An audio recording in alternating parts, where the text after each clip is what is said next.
He was my number one fan. Man, he was my number one fan. I remember, and I'm not gonna cry. I can feel it. I can always remember seeing my dad sitting in the same spot every game. And he showed up. He was my number one fan.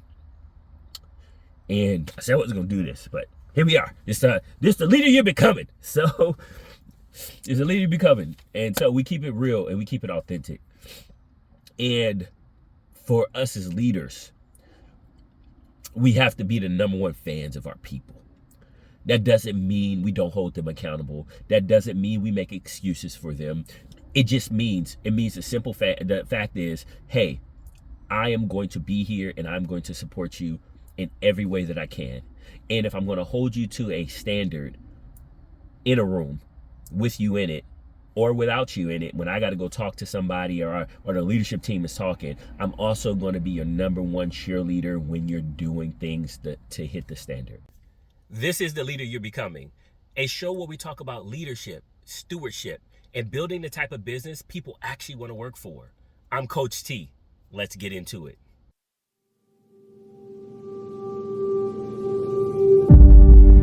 Welcome back to the Leader You're Becoming show. Again, I'm your host, Coach T, and I am excited about today because we are going to be talking about a special edition today, a Father's Day edition of leadership. And we're going to be talking about the very first leader that I ever knew, which was my daddy. My dad. If this is your first time, welcome in. If this is your next time, welcome back. Listen, on this show, we keep it 100% real and authentic about leadership and a lot of the nuances of leadership that you may not always find in your textbooks, your corporate textbooks and your gurus. You might not even really be able to have the conversations that we're going to have even at work with your boss. But today, I believe this is my heavenly duty during this period of time in my life to share those nuances to what type of leader you are becoming each and every day. And that's why we call it The Leader You're Becoming. So a little bit about me. I have spent almost 2 decades in a leadership role, from small teams to running $300 million regions, to working hand in hand with entrepreneurs, running departments, growing within the business, helping an entrepreneur sell the company, and then working in a PE-backed environment. And so I've seen leadership. And when I say leadership, not just the people that you are directly responsible for, but their folks, but then also how you have to be a leader up, right? Up within the organization, right? We call that managing up, if you will, and from a leadership standpoint. And so my goal is to simply share the lessons that I've learned, that I'm currently in, right? So you get real time of like, hey, I'm messing up in this area. I'm still learning here. I'm struggling in this area.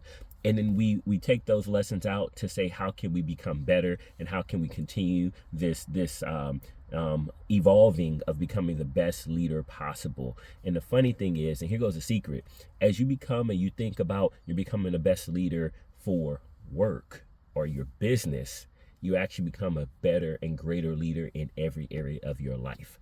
These are leadership principles and lessons actually start to apply. There's no on and off switch with them. They apply. And that's why this show today is so special, because my first leadership that I learned was from my father. Now, yes, obviously our parents are our first leaders, and particularly me being a man, having a father represent what I believe was fantastic leadership, right? Was my dad perfect? Absolutely not. I know somebody is probably on this, listening to this show, watching this show, and they're like, man, I'm in therapy right now because of my daddy. And I understand that, and I understand that, and I don't take that lightly. And and there's a lot of things that I'm gonna share with you today about my upbringing and some of the things that I saw that were positive, and some of the things and some opportunities that I'm still growing within, and that I saw my dad still growing with.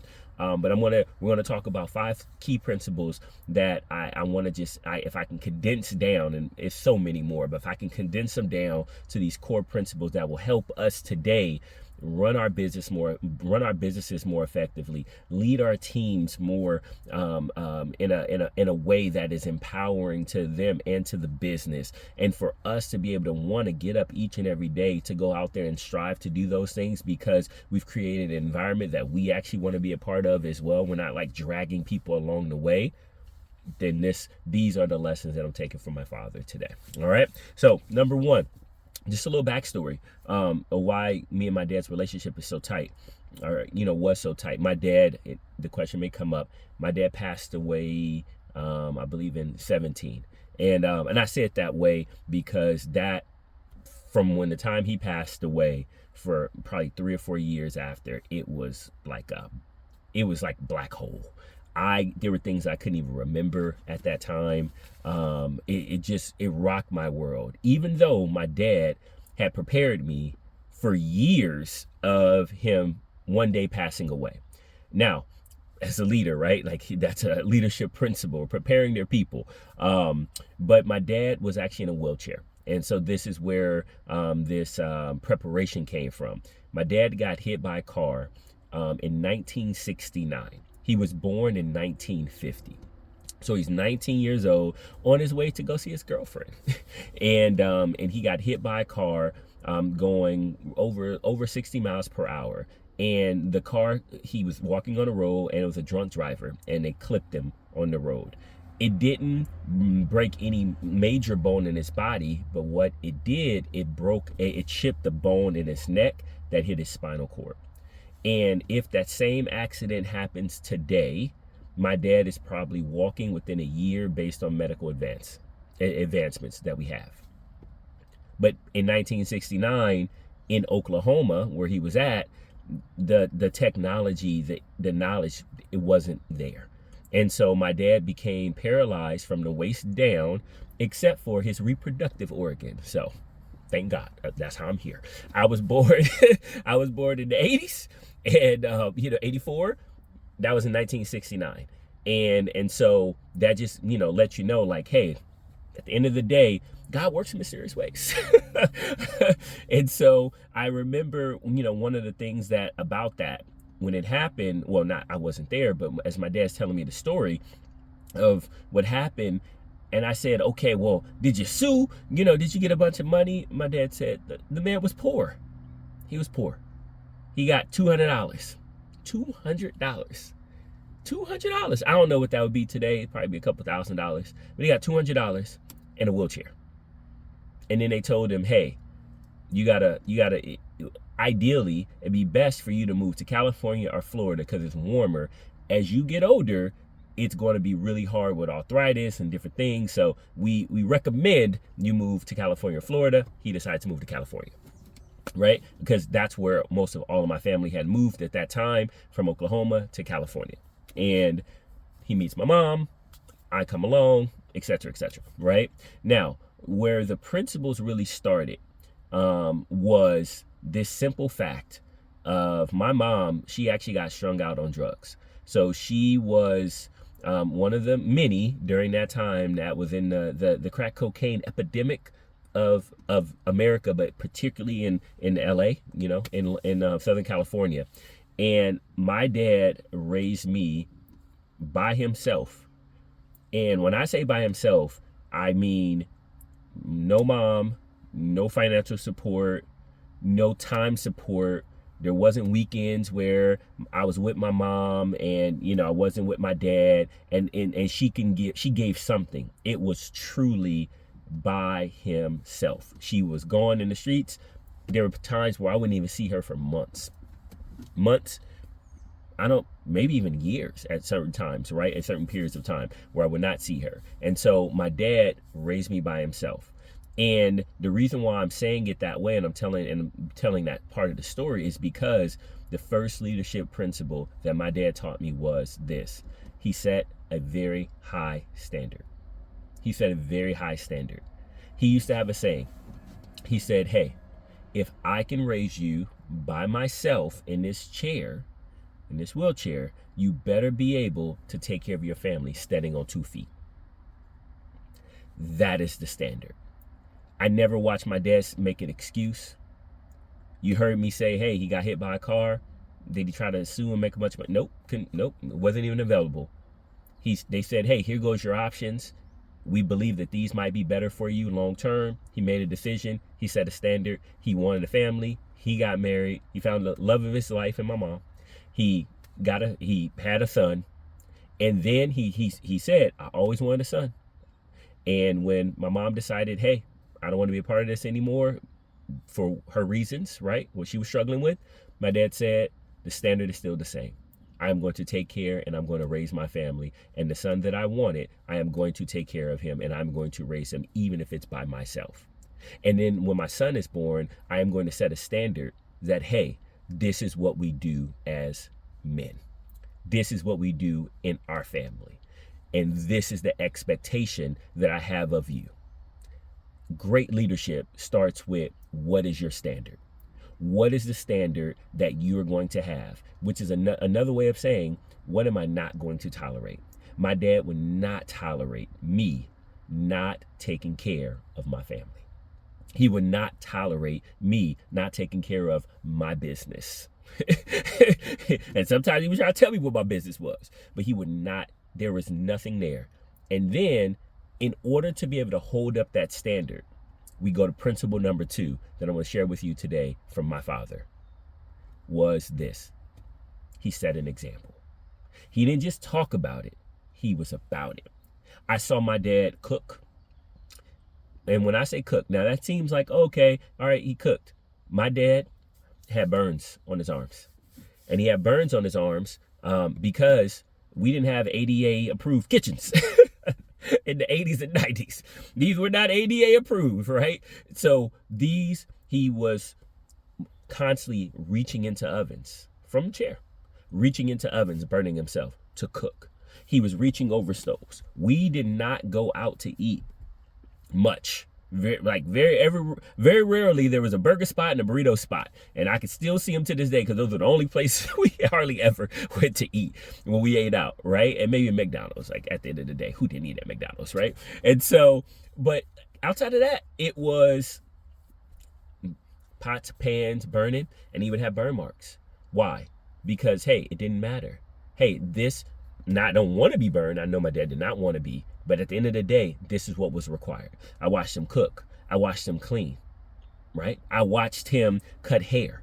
My dad would cut hair to supplement income, to be able to make sure that we had a little bit more cash than what we had at the time. And my dad did not have full dexterity of his hands. He didn't have it. So he probably had 70 to probably 80% max, best dexterity. So now, not only is he in a wheelchair, but he also doesn't have full dexterity of his hands. But he was still good enough with clippers and his ability to be able to communicate and be there for people with his words and his mind, that people would show up in droves on the weekend to get their hair cut. My dad was a barber. He ended up being a barber, opened up his own little shop in our house, which was my bedroom. So on the weekends, I had to get up because my bedroom was the barbershop. And so, but I watched them do this. I watched these people come in, and they wouldn't just be there for the haircut. That was okay. They came for the conversation. They came because my dad ended up being their therapist at that point in time. I remember, stories of people wanting to do some less than desirable things to other people, and my dad being the person to help them not make those decisions, right? My dad led by example, and the example was, hey, whatever I have available to me, I'm going to make the most of it. Okay, my legs are gone, but my reproductive organ still works. I'm gonna make the most of it. I'm still have my kid. Voila, right? I don't have full dexterity, but I got enough. I'm still gonna cut hair. But the number one thing he said that was not messed with, that wasn't taken from him, was his mind and his ability to be able to articulate. And my dad would think through things and process through things and articulate and communicate. And he didn't have like the greatest education. He finished high school, right? He didn't go to college or anything of that nature. But what he did have he used to the max of his ability. And that was the example. He said, hey, here goes my standard, and I'm going to hit that standard with whatever I do have. Whatever I do have, I'm going to hit that standard with it. And if that means I got to think past the average person, right? I gotta navigate some things. I may have to get up earlier because it's gonna take me longer because I'm in a wheelchair, because I have this, this disability. I'm not okay, that's fine, but I'm gonna do whatever it takes to get to my standard. And my dad's standard was, I'm gonna take care of my family. And as leaders, when we're out there, we have to lead by example. We have to be the ones that say, you know what? We're gonna get this done. This is the hand that we're dealt. This is the season that we're in. Okay, it may not be a season that's favorable for us. Okay, there's tariffs. Okay, we got this, political chaos going on. Okay, we got this war. Okay, we got this. But guess what? What do we have? We're going to go max that out to get to our standard. And if that is the example that you set, now your team not only has the standard, but they're watching you model the example of what it takes to consistently hit that standard each and every time. So that's number 2, right? That's number 2. Number 3 lesson I want to share with you all from my childhood is my dad. He let people know that he cared. He let you know that he cared. My dad's love was undeniable. It was hard sometimes. It was hard a lot of times. It was hard a lot of times, right? Somebody's like, Terrell, you need some therapy. I'm like, yeah, I probably do. But no, my dad's love was hard, but I knew that he cared. He demonstrated each and every day that he cared. He would challenge because he cared, but then he would also forgive because he cared. He would show grace. He would be there as a disciplinarian, and there was no shadow of a doubt that I knew that he cared about me. And this is one of those things with our people. Yes, they work at the job. Yes, they're trading time for money. Okay. Yes, you pay them to do a job. And they're humans at the end of the day. And humans buy into things way more when they know that somebody actually cares about them. And if you are going to lead people got to know that you care about them even more than what they can do for you. Even more than what they can do for you. And if people feel like it's only about what they can do for you, it's going to be very difficult to lead, especially when there's crisis or it's a hard time or you need to squeeze a little bit more juice out of that orange, right? You need a little bit more to get past, to get to your budget, maybe to get to your goals or to help you exit that company. But if people don't hear it, they don't know it, then guess what? It's just going to be white noise. And they're going to be like, hey, I'm hitting a number, or hey, I'm doing my best. And that is where it takes time, actually spending time and getting to know your people. And this is one area in full vulnerability where, I don't know how I got trained. I don't know how I got trained like this, but like I got trained in the sense of like, hey, we're going to go to work and like we can know each other, like each other, but we're just going to go work. We're going to go just do our thing. And as I continue to progress in my career, I realized that those personal relationships were necessary. Now, how you go about having a personal relationship, because I was always afraid of having too much of a personal relationship that I couldn't hold somebody accountable. So I used to keep my distance a little bit more so we can keep that, so that accountability didn't have any issues. And what I found is, which is, while that is true, right, there's a lot of truth to that. Actually, what happens is if you have a good relationship and you set a standard and you lead by example, it actually, and then you have the personal connection, it actually makes it easier for accountability. It actually makes it easier, right? Because now they're like, all right, he set the standard. He's leading by example, right? He's not perfect, but he's leading by example. And I know he actually really cares about me and I'm not just a number. All right, let's go. Let's figure it out. And that's usually where it goes, right? And then when people aren't there, then that's a different conversation about a different level of accountability or decisions you have to make due to that accountability, because you got to hold that standard. And so, people got to know you care, no matter what. That's number one. I mean, number one. That's a number oneer, if you will. All right. Number four, leadership principle I want to share from my father: be a teacher. My dad, he taught me how to cook. Told you about them burns, right? Like, I got a couple, right? Just trying to learn. By 8 years old, I knew, maybe 9, actually, thinking about it. It was 9 or 10, 9 or 10. I knew I can cook a full Sunday dinner. I'm talking like Cornish hens, collard greens, and we grew our own collard greens. So I'm talking about grow the collard green, know when to harvest the collard green, how to clean the collard green, how to season the collard green, how to cook the collard green, how to present the collard green, right? Like I knew how to do that whole thing. Why? Because my dad taught me. He taught me the process, right? Of exactly what to do, how to do it. He walked me through it. He modeled it, and then he would be able to articulate himself through each and every time. As leaders, we have to teach. There's no getting around it. We have to be exceptional teachers, which means we need to be exceptional communicators. We need to be able to articulate ourselves in a way that is clear and that people can understand, and it's concise and they can hold on to.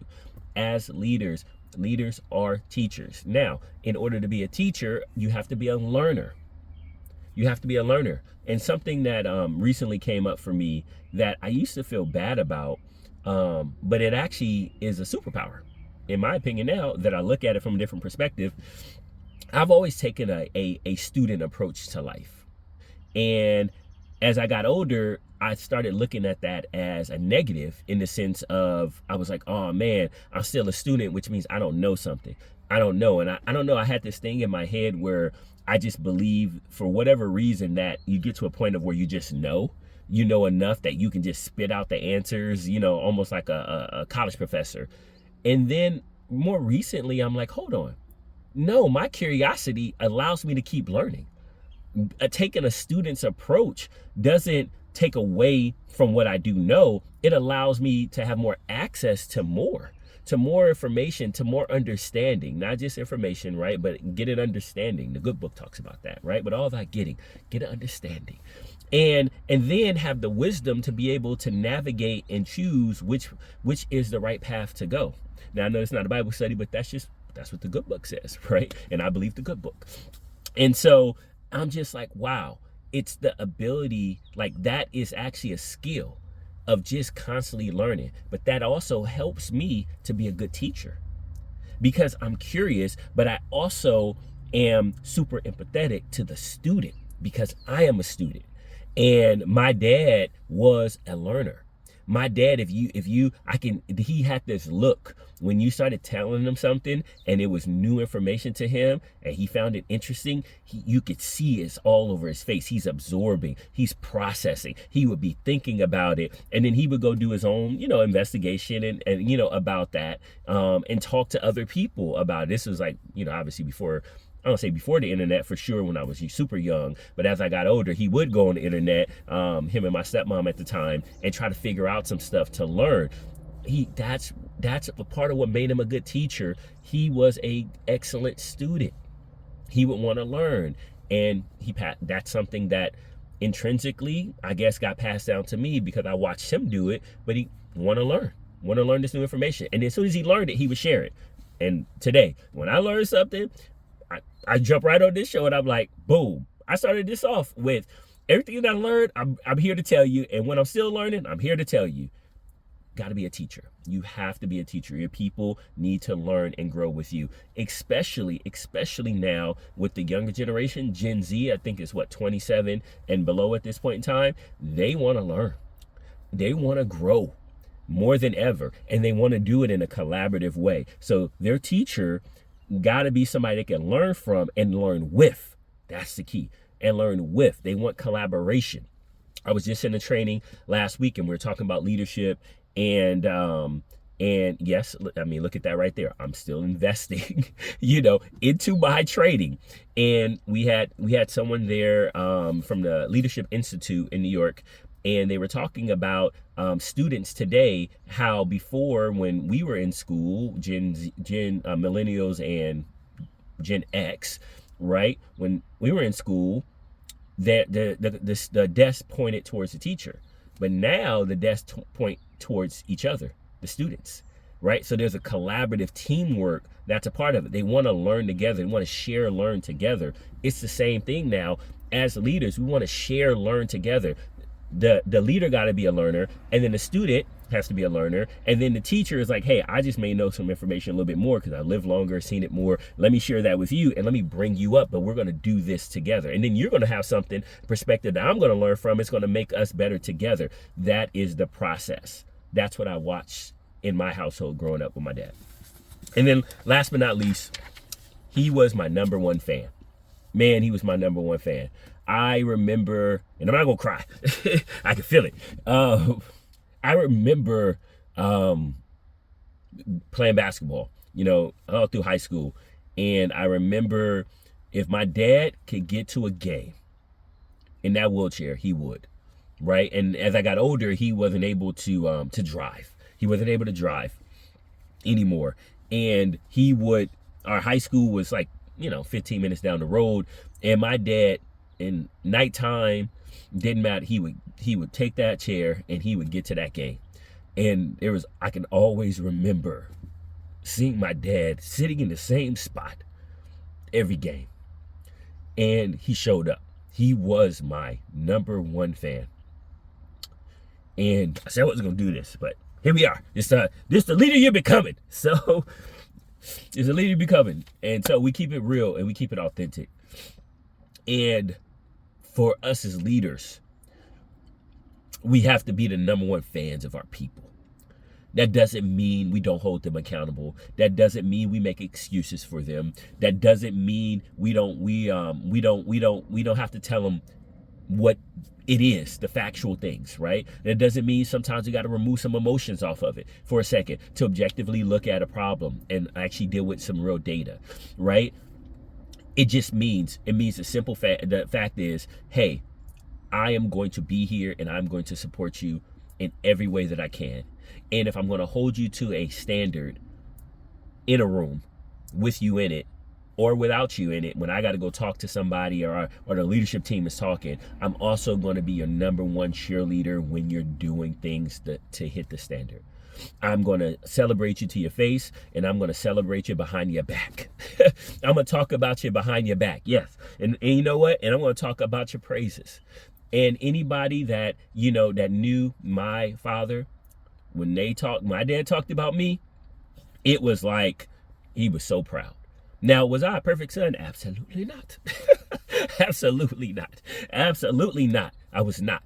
And, but my dad was the fan, who was my number one fan. And in leadership, our people, I almost said our kids, right? It feels like that at times, but our people, like we are responsible for creating an environment that they can become the best that they can possibly be. We are responsible for that as leaders. And we have to celebrate our people when they do things the right way. We have to be their number one fan. Now, you may have 500 people. Okay. You may not be able to talk to all 500 people all the time. You may only be talking to a core group of 5 or 50 or whatever, right? But do they know that you're their number one fan? Do they know that? Right? Now, I know everybody may not be good or the best at their role. But if you show up for them and you're holding them accountable and you're teaching them and you're developing them, guess what? They should know, hey, he's not happy or she's not happy with my performance, but they're still fighting for me. That is a difference. If our people feel from us, because we behave and demonstrate behaviors in a way that says, because you're not good at your role, I also don't like you, then it goes back to people just sit there and feel like a number. And and then their humanity is now determined by how good they are, how much money they can make the company. If that is what's happening, then people are going to be off track and they're going to be frustrated. But we got to be our people's number one fan. And then again, at the end of the day, if the outcomes that they produce are not at the standard, and they've been taught, they've been trained, they've been developed, they've been given space, and it's been documented, and you work them along the way, okay. Removing them is the best thing possible for them. And it shares to everybody else that, hey, this is the business we got to run. And honestly, those people would know, yep, I just didn't cut it. And that's okay. So that's what I got for you today. Man, I almost made it without crying. I almost made it. But at the end of the day, my dad was the first leader that I saw. And these were the principles that I gathered along the way from watching him be an amazing father and take care of his family and do those things. And they're the very same principles that I live with each and every day in my own fatherhood, in my own leadership, in all these areas. So with that being said, thank you for giving me the most valuable thing that you have today, which is your time. Time is more valuable than anything. If you are a business owner or an executive leader of your team, right? Or even just a supervisor, doesn't matter. And you're like, hey, I want some more help and perspective on how to really lead this team, how to empower this team, how to get the most out of this team, how to get the most out of this team where I'm not the one doing everything, and it can look like I can take my hands off the day-to-day so I can actually strategize about growing this business. My contact information is here. Let's connect, let's have a conversation, and let's see where the synergies go. Until then, God bless. Have a great day.